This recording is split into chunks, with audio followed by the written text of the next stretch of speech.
디모데후서 4장 9절에서 15절까지의 말씀을 한 절씩 교독하시고 마지막 15절 말씀은 한 목소리로 합독하시겠습니다. 너는 어서 속히 내게로 오라. 데마는 이 세상을 사랑하여 나를 버리고 데살로니가로 갔고 그레스게는 갈라디아로 디도는 달마디아로 갔고 누가만 나와 함께 있느니라. 내가 올 때에 마가를 데리고 오라. 그가 나의 일에 유익하니라. 두기고는 에베소로 보내온. 내가 올 때에 내가 드로아 가보의 집에 둔 겉옷을 가지고 오고 또 책은 특별히 가죽 종이에 쓴 것을 가져오라. 구리 세공업자 알렉산드리아 내게 해를 많이 입혔음에 주께서 그 행한 대로 그에게 갚으. 함께 읽으시겠습니다. 너도 그를 주의하라. 그가 우리 말을 심히 대적하였느니라. 아멘. 로마에 두 번째로 투옥된 바울은 자신의 죽음을 직감한 것 같습니다. 그는 자신의 삶이 전제와 같이 하나님께 부어졌으며 자신이 달려갈 길을 다 마쳤다고 말하면서 마지막으로 디도에게 자신의 신변의 상황을 알렸습니다. 그리고 오늘 9절 말씀에 바울은 너는 어서 속히 내게로 오라고 디모데에게 말합니다. 이 모습은 마치 임종을 앞둔 아버지가 타지에서 일하고 있는 아들을 부르는 모습과 같습니다. 사도 바울은 9절 말씀에서 말한 것과 같이 말한 것이 아니라 이 말을 또 21절 말씀에서도 또 한 번 하고 있습니다. 신앙적으로 그 누구보다도 하나님과 가까이 교제한 바울이었지만 감옥 속에서 얼마나 인간적으로 외롭고 고독한 시간을 보내고 있었겠습니까? 바울은 로마 감옥에 투옥되어 자신의 죽음을 기다리면서도 죽기 전에 사랑하는 동역자요 믿음의 아들인 디모데를 마지막으로 만나 그와 교제를 나누기를 원하고 있습니다. 물론 디모데와의 만남을 통해 디모데에게 꼭 필요한 교훈을 전해주고 들려주고자 한 이야기도 분명히 있었을 것입니다. 특별히 바울은 디모데에게 로마로 올 때에 혼자 오지 말고 마가를 데리고 와 달라고 부탁합니다. 사도행전 말씀에 보면 바울의 1차 선교 여행을 떠날 때 청년 마가와 바울과 바나바와 함께 선교 여행을 떠났습니다.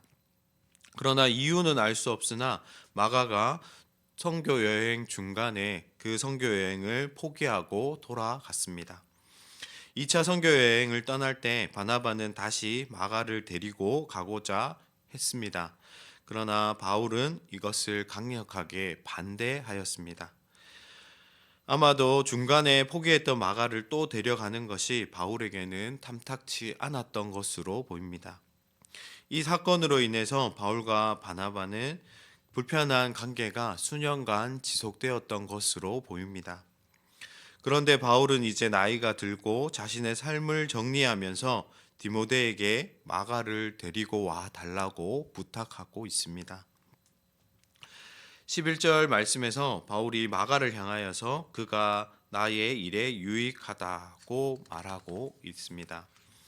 그는 한때 선교 사역을 중간에 포기할 정도로 연약하고 미숙했던 마가가 이제는 하나님의 나라를 세우는 사역에 꼭 필요한 일꾼으로 성장한 것을 볼 수 있습니다. 바울은 디모데가 올 때 혼자 오지 말고 꼭 마가를 데려와 줄 것을 부탁하고 있습니다. 바울의 마음을 더욱 외롭게 한 것은 그가 단순히 감옥에 갇혀 있기 때문만은 아니었습니다. 한때 그와 함께 복음을 위해 일했던 동역자들이 그를 버리고 그의 곁을 떠나버렸음을 10절 말씀을 통해서 알 수 있습니다. 데마라는 사람은 한때 바울 곁에서 그의 복음 전파 사역을 돕던 조력자였습니다. 바울이 로마 감옥에 처음 투옥되었을 때 바울 곁에 남아 있을 정도로 바울에게는 둘도 없는 조력자였습니다. 그러나 데마는 복음을 위해 고난 당하는 삶보다 세상을 더 사랑하였습니다. 그래서 결국 두 번째로 감옥에 갇힌 바울을 버리고 데살로니가로 떠났습니다. 이것은 데마가 인간적인 차원에서 바울과의 의리를 저버린 것뿐만 아니라 신앙적인 차원에서도 하나님을 위한 일하는 자리를 저버리고 세상에 속한 자로 전락하고 말았다는 것을 보여주는 표현입니다. 이어서 나오는 그리스게나 디도는 앞서 나온 데마처럼 세상을 사랑하여 바울을 버리고 간 사람이 아니고 바울이 사역을 위해 파송한 사람들입니다. 물론 그리스게란 이름은 오늘 말씀 외에 성경에 등장하지 않기 때문에 어떤 사람이었는지 정확하게 알 수는 없지만 디도는 우리가 잘 알고 있는 인물입니다. 그리스게와 디도는 둘도 없는 바울의 조력자였습니다. 이들은 지금 사역을 위해 바울 곁을 떠났으나 추운 겨울 로마 감옥에 갇혀있던 바울의 외로움은 매우 커졌을 것입니다. 12절 말씀에서 두기고도 에베소로 떠났습니다. 추운 흙으로 된 바닥 위에서 겨울을 지내야 한다면 얼마나 춥고 몸이 괴로웠겠습니까? 바울은 지금 그런 상황에 있었습니다. 마음은 외롭고 몸은 추위에 떨고 있었습니다. 20, 30대 젊은이도 아니고 나이든 바울에게는 쉽지 않은 상황이었을 것입니다. 13절 말씀에 보면 디모데에게 두로아에 있는 가보의 집에 둔 겉옷을 꼭 가지고 와달라고 부탁하는 것을 보면 그가 감옥에서 얼마나 극심한 추위에 떨고 있었는지를 알 수 있습니다. 유일하게 바울 곁에 남아있는 사람은 누가입니다. 11절 말씀의 누가는 우리가 잘 알고 있는 누가복음과 사도행전을 기록한 의사 누가입니다. 누가는 단순히 바울 곁에 있었던 사람이 아닙니다. 팔레스타인 지역부터 로마까지 바울의 선교 사역에 생명의 위협을 무릅쓰고 바울을 수행했던 사람입니다. 또한 바울과 같이 복음을 전파한 선교사였습니다. 그는 끝까지 감옥에 갇혀 있는 바울의 건강과 안위를 돌보기 위해 그의 곁에 머물렀던 것으로 보입니다.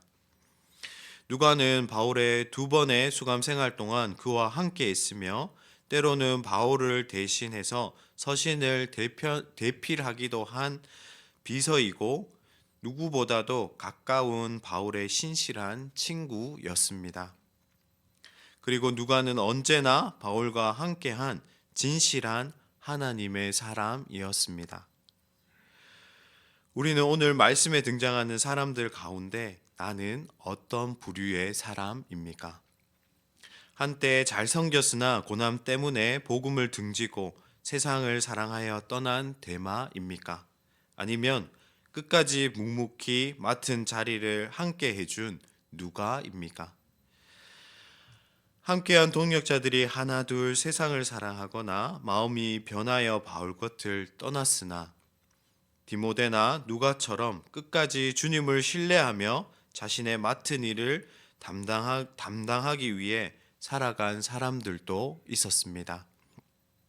우리도 어떤 고난에도 굴복하지 않고 끝까지 믿음으로 하나님을 사랑하고 하나님 나라를 위해서 하나님께서 우리에게 맡겨주신 사명을 끝까지 담당하는 저와 우리 침산제일교회 모든 성도님들이 되시기를 주님의 이름으로 축복합니다. 함께 기도하시겠습니다. 하나님 아버지 참 감사합니다. 하나님께서 우리에게 예수 그리스도를 보내주시고 또 그 예수 그리스도를 통하여서 하나님의 자녀 삼아 주시고 뿐만 아니라 우리에게 하나님의 일에 동참할 수 있도록 사명을 허락하여 주시니 감사합니다. 하나님께서 맡겨주신 그 사명을 우리가 끝까지 이룰 수 있도록 우리에게 믿음을 허락하여 주시옵소서. 또한 하나님 그 일을 우리 혼자 감당하는 것이 아니라 하나님께서 우리에게 붙여주시고 함께하게 해주신 동력자들과 함께 그 일을 잘 이루어 갈 수 있도록 우리 삶을 지켜주시고 함께하여 주시옵소서. 오늘 하루의 삶 가운데도 하나님께서 우리에게 맡겨주신 사명을 감당하며 하나님께 영광 올려드리는 우리 삶이 될 수 있도록 함께하여 주시옵소서. 감사합니다. 예수님 이름으로 감사하며 기도드립니다. 아멘.